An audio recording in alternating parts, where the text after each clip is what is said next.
hello friends, and welcome to Ariel's Twilight Years, how to be a really old model.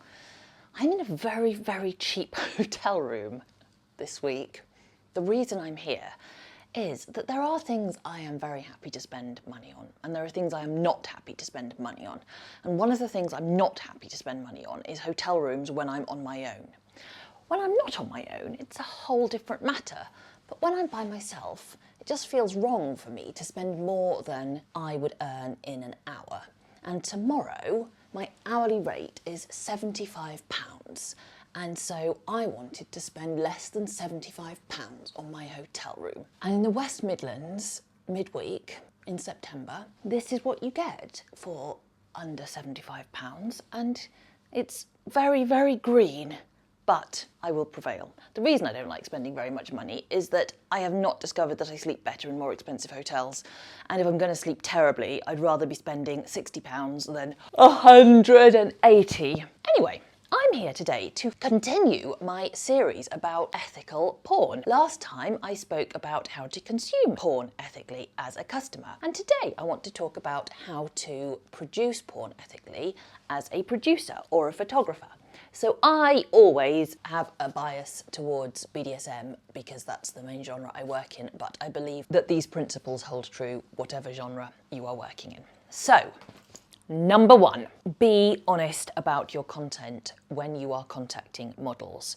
Also, be honest about your content when you are advertising it. That's also important, but I guess I am talking about specifically being ethical as a producer in your dealings with models. So, for example, if you're a spanking producer and the spanking work you do is relatively hard, it is better to be honest about that than say, oh, it's going to be quite light, then get the model on set and surprise her with the intensity.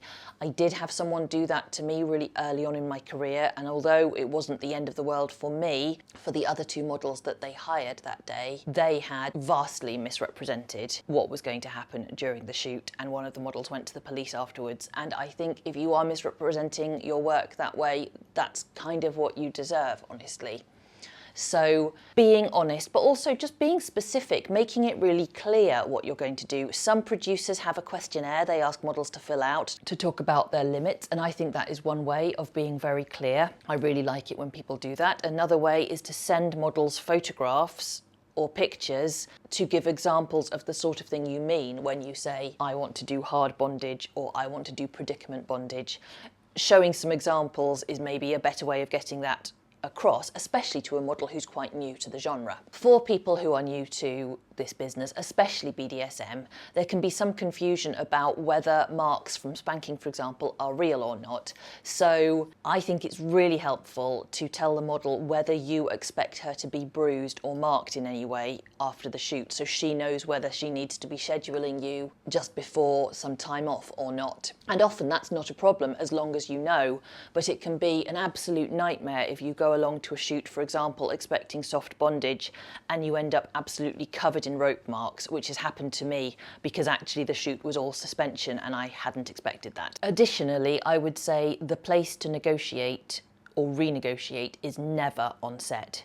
If the shoot goes really well, by all means rebook the model, and before you do that, talk about doing some stuff you didn't do on the first shoot, especially if you didn't really know her the first time around. So during the shoot you become aware that she's actually comfortable with some things that you hadn't planned for shoot one. But it is never appropriate to change the rules on the fly. So once the model is there at your location, potentially feeling obliged to you to continue the shoot because she's there already, you've already done some work, that is a terrible, and I would say potentially abusive, time to start renegotiating anything, because you've put her in a position where it's much more difficult potentially for her to say no. So I have had people do this to me before, and sometimes it's been really serious, and what's happened to me has bordered on assault, and it's been a really serious problem for me. Sometimes it's been very small things, like I had a video shoot with a bondage producer, and he had discussed in detail everything we were going to do, or everything I thought we were going to do, and then he just produced ice cubes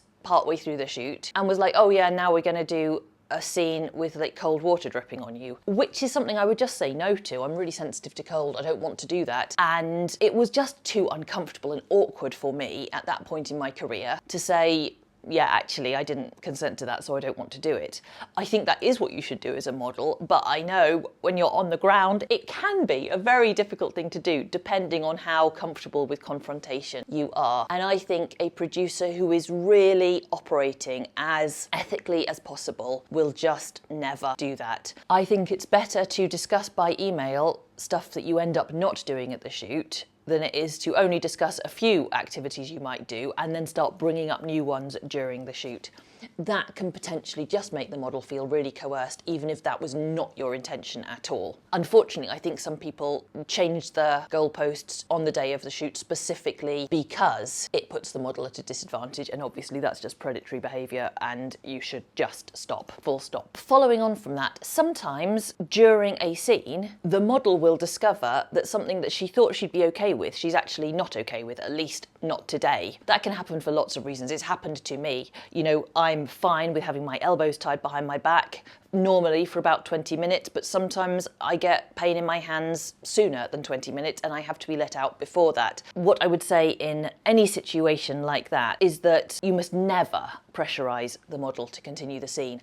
I know that's frustrating, and as a model myself, I have to admit, sometimes models can seem unreasonable, or they can even be unreasonable. The fact is, though, that pressurising someone to continue a scene, irrespective of whether you think that their objection to continuing is legitimate or not, is just never acceptable. Yes, it's frustrating, especially if you feel like she's just not doing the job that you both agreed to her doing. But I think the correct response to that is just not book her again, rather than put her under any psychological pressure to continue. The same goes for offering her more money to continue. That is just a bad practice. I can see why someone might think that was a good idea, but from my experience of having someone in this situation try to do something that I'd already explicitly said no to. So this is a rather more extreme version of what I'm talking about. I'd already said no to something. He tried to do it anyway. I said no again in a much more forceful way. And at that point, he offered me more money to let him do the thing that he wanted to do. That ended up as one of the worst experiences in my entire career, because the reason I'd said no to it via email is because I didn't want to have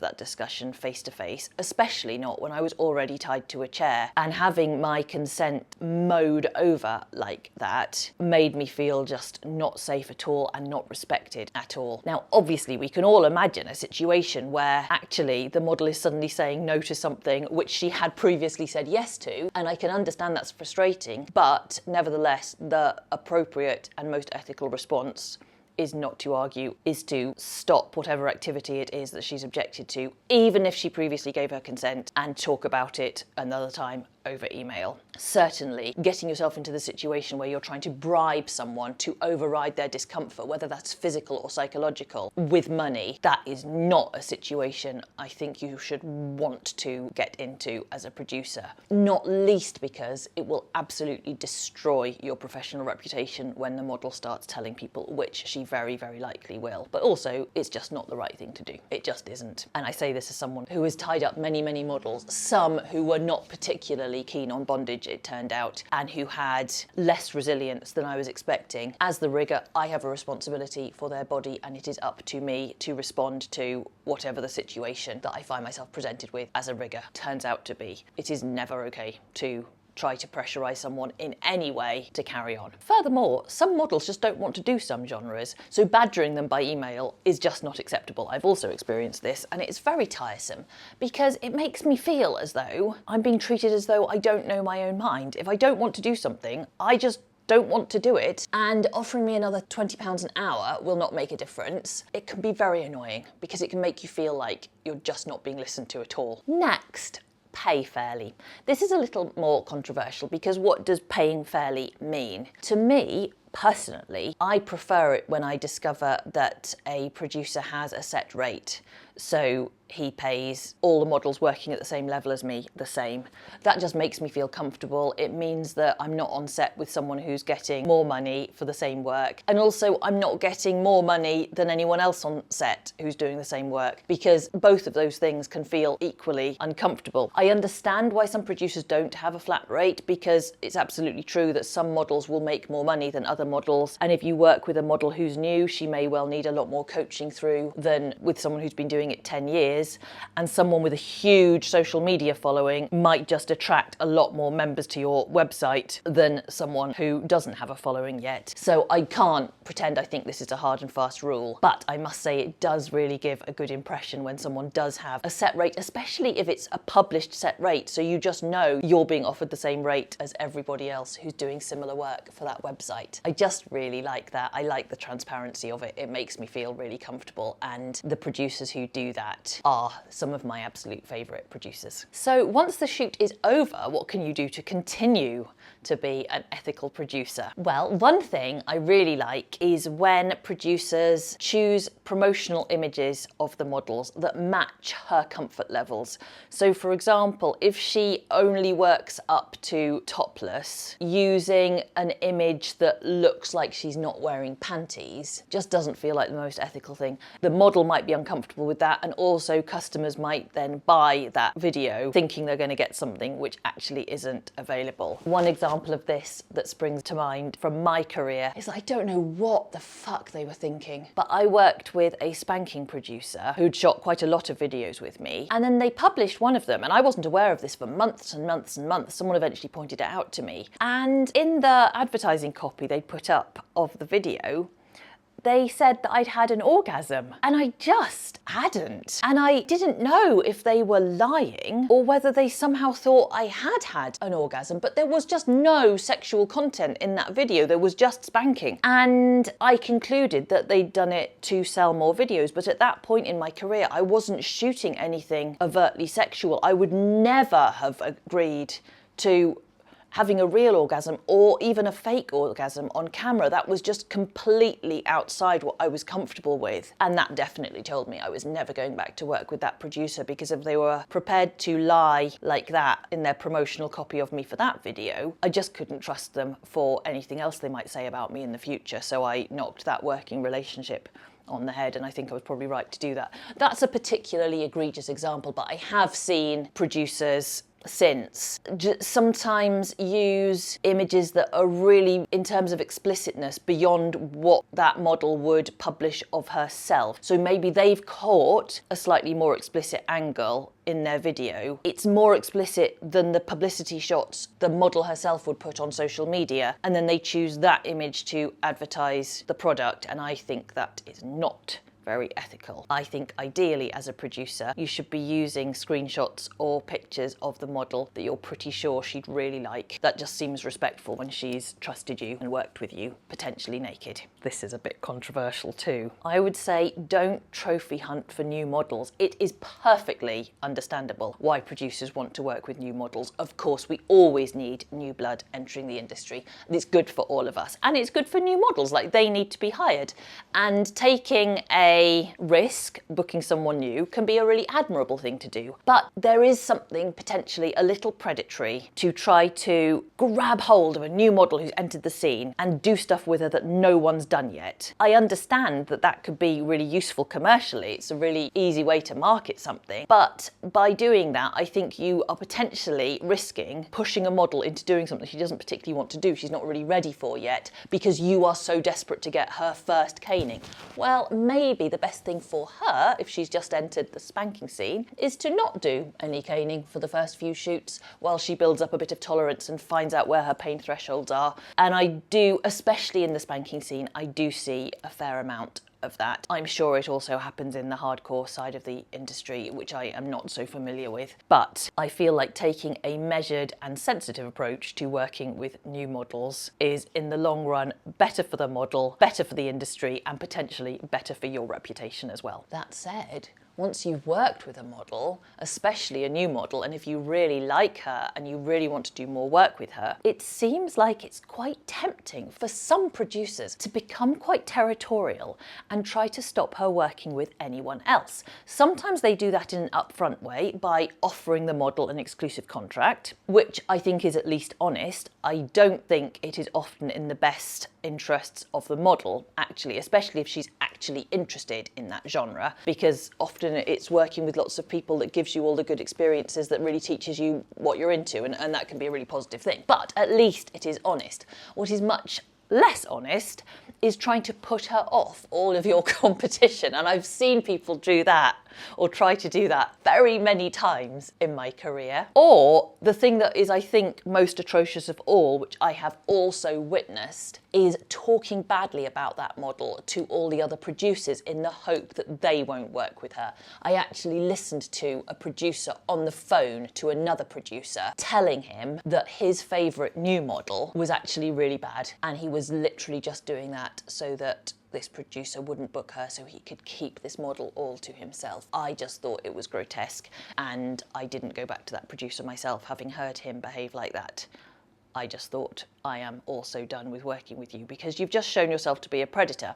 And fair enough, you may be predatory in a way that's not going to affect me, but I'm not comfortable working with someone who's behaving like that. Oh my God, it was so gross. And almost finally, consider how you talk about the models you've worked with on your website. You have a choice when it comes to the sort of language you use about models. And I understand that for many people, their website is a kind of fantasy world. So if, for example, you're running a damsel in distress style website and so all the models appearing are behaving as though they're kidnapped, I can totally see why you would want to write copy like Christina Carter gets more than she bargained for when she comes for a shoot, but we kidnap her and lock her in a trunk and drive her away to a remote warehouse location where we hogtie her. I would hope that anyone reading that would understand that this is just a fantasy, and it's like the fantasy has started at the front door of this site rather than when you're already inside the site. But from time to time, I think it can confuse customers and blur the boundaries between fantasy and reality. And I think as a producer, you do have some responsibility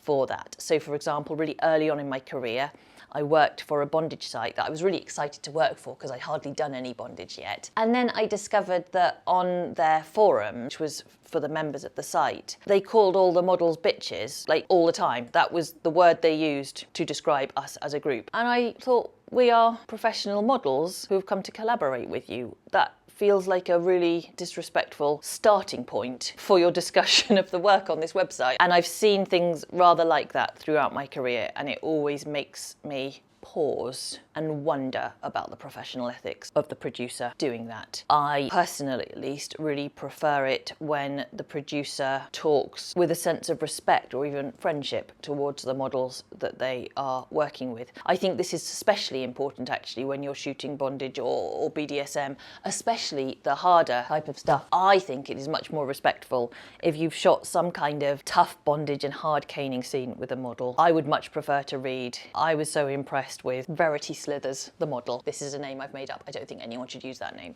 Verity Slithers was so incredibly impressive. She turned up and did a great job and was so tough. Here's the shoot. Rather than, oh, Verity Slithers turned up late, so we tied her up and caned her till she was begging us to stop. It seems to confuse reality with fantasy in a way that I'm not sure is particularly helpful for any of us, especially when we are trying to prove that we have professional ethics in this field of endeavour. And finally, I shouldn't need to say this, but I made a note to myself and I can't skip it because, oh God, don't share models' real names. If you're a producer, you will have the model's real name on the model release.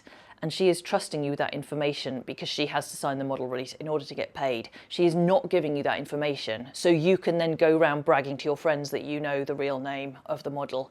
You would think that I was just making this up out of nowhere and that no one would do this, but Jesus, they do. I never want to be sitting with a producer ever again in my life where he'll say, oh, Veronica Slithers. Is her name Veronica or is it Verity? I can't remember. Oh, yes. As I was saying to Verity Slithers the other day, real name Amanda. It's so gauche and disrespectful, but it also actually potentially puts models at risk. People in our profession have stage names for a reason. Trying to prove you're in some way impressive because you've read the model release, memorised the name, and are now creepily regurgitating it over dinner to another producer. Oh, I wish that you wouldn't do that. Sadly, it's actually quite a widespread issue. So if you really want to be an ethical producer, just don't ever do that. Some of my best friends in the professional world only ever call me by my stage name, and I only call them by their stage names, just because we are really protective of each other's privacy. And I think if you cannot find it within yourself to care about your model's privacy, maybe you shouldn't really be working with models, or you should